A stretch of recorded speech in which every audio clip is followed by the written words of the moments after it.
Alright,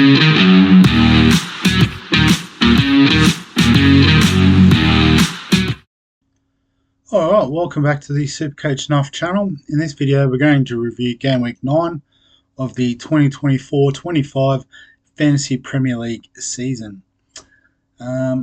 So I guess looking at my Game Week 9, first of all, pretty average, 55.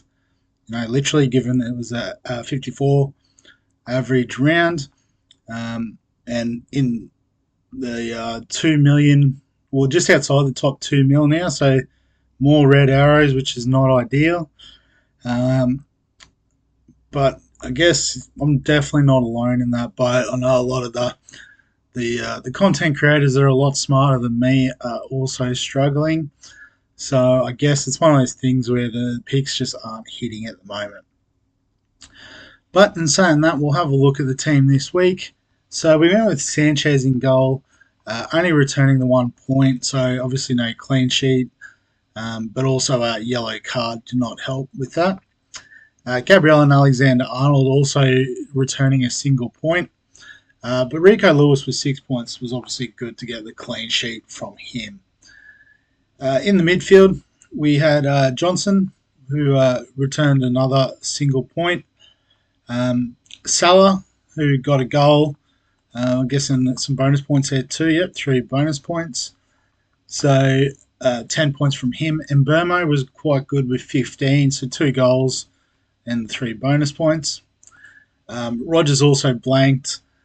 Jimenez blanked, but Delap scored a goal, which was nice. And Haaland, we captained him against Southampton, thought he would go big. Scores a goal in the first 5 minutes, and then that was it. So he gets 6 points, doubled to 12. Obviously, the VC play of Salah would have been nicer, and Burmo would have been ideal. And then again, we left some points on the bench. So we had Jimenez, Rogers, Johnson all blank. We could have had Smith-Rowe. We could have had Ait-Nouri in. Pretty sure he scored a goal. Yep, so that was the goal, was his avenue to points. And Kelleher and Justin, a single point each. So that was, I guess, our team. Looking at the league. So losing by about 13 points to Lam Source. So we'll have a look at Sam's team. So Henderson in goal, getting the clean sheet, getting some saves and a bonus point as well. It's pretty handy. Defense, nothing too fantastic there. But he had in Burma, he had Palmer who scored 10 points as well. So Salah, Palmer, I guess, Palmer at that extra bit of value is nice. Foden blanking was disappointing. But I guess the difference maker was Visser, who scored a goal, an assist, and got a bonus point. So that's 10 points in the bank. Yeah, not too much going on the bench, but we're not too worried about that. So, yeah, I guess having, Visser and Henderson in goal, I suppose, were the two difference makers there. So well done this week, Sam. But looks like the highest scorer this week was Hematoma, Ryan's team. So he played his wild card this week. So I guess that's worked out pretty well. So I had Rico Lewis in defence, had Burmo, Salah, Haaland. Chris Wood did well, so scored 2 goals, 3 bonus points, and Visser. So the forward line was stacked this week and repaid the faith. He's also got Ait-Nouri on the bench, which is handy, and Lewis Hall too. So an assist, cool. So 3 points, 4 points rather there for Hall. Interesting choice. So I guess in terms of the moves for game week 10 coming up this weekend, I guess, well, first of all, let's look at transfers. So we've got 2 free transfers. I guess we know Palmer still has a bit of a difficult run, but, he scored a goal against Newcastle.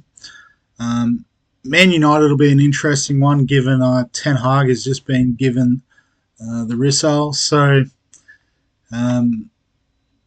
yeah, could be anything this weekend. And then Arsenal next weekend is a tough one. So I think we stick fat with the plan to hold off till game week 12 to bring him in, which should sort of line up with the international break.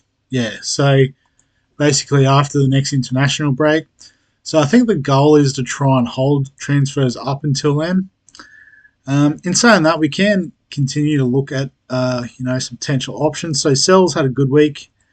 Oh no, that was last week. I'm getting confused. But 5 points again. He got an assist. So for those that have him, doing well. Obviously, I sold him, which is unfortunate, but pretty comfortable with the move. I guess you've still got Saka as an interesting choice. He scored a goal against Liverpool, but they have Newcastle and Chelsea, so I guess very similar to Palmer there. After that, not too sure if anyone sort of jumps out and says pick me. I guess Chris Wood, if you're looking for a forward, he's now lifted to the second highest. Point scorer, 7 goals in 9 fixtures is a pretty good return. And at his price, he still offers really great value. Obviously, I'm a bit off with, trying to find 0.8 to get him. Maybe the one player I would consider trading on is Johnson. Just Spurs haven't looked fantastic of late, and I guess it could be a case of he looked good the last few weeks before I brought him in, so maybe we just wait.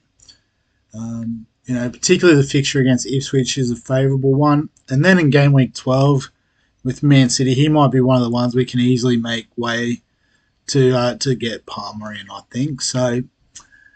That's potentially the play. In defence, I'm not too sure. Maybe, Alexander-Arnold, is he worth 7? The sort of the clean sheets have dried up recently, but I guess a couple of tough fixtures to be fair to him in the last couple. So they do have a decent run now. I don't think Brighton's at 2, but easy enough, you would think, for Liverpool, Villa, Southampton in game week 12. So, yeah, I guess maybe with Man City in game week 13, he could be another casualty of the Palmer upgrade. So like I said, no trades for me, or transfers I should say for me this week. So we'll go to putting the team together. So in terms of in goal, we've got Kelleher at home to Brighton, or Sanchez away to Man United. And we'll back Kelleher in just based off the home fixture. And also, I guess we do have Alexander-Arnold, so we'll double up on Liverpool defence. Bournemouth away, I think it's an okay fixture for Lewis. Gabriel, I don't think we're going to swap out. Ipswich aren't the worst attacking team, so maybe we don't need to rush Justin in. Idenori against Palace could be a good one for their defence, but pretty happy with that back three at the moment.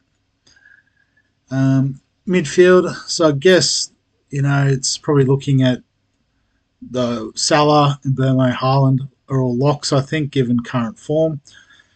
Delap at home, don't hate that fixture, so we'll keep him in. Brentford at home, so can we play both Fulham assets? Tottenham away, I guess, like we said, Tottenham hasn't been the best, so probably could play Rodgers. And, I think we give Johnson another chance. So it's probably just comes down to the 2 Fulham guys, and it's a toss of the coin, I think. But I might just leave it for this week. Probably the one thing I will change, though, is the captaincy. I'm going to back Salah in this week as captain. But, Haaland could go big against Bournemouth as well. So, team saved, locked in. I can't quite fit all the names in, but that's all right. So that's how it looks going into game week 10. It can only get better, you'd imagine. So, as always, if you've got any questions, comments, thoughts, feel free to add them below this video. Give us a like if you enjoy the FPL content. Subscribe for all the fantasy sports content on the channel. Other than that, we'll catch you in the next one.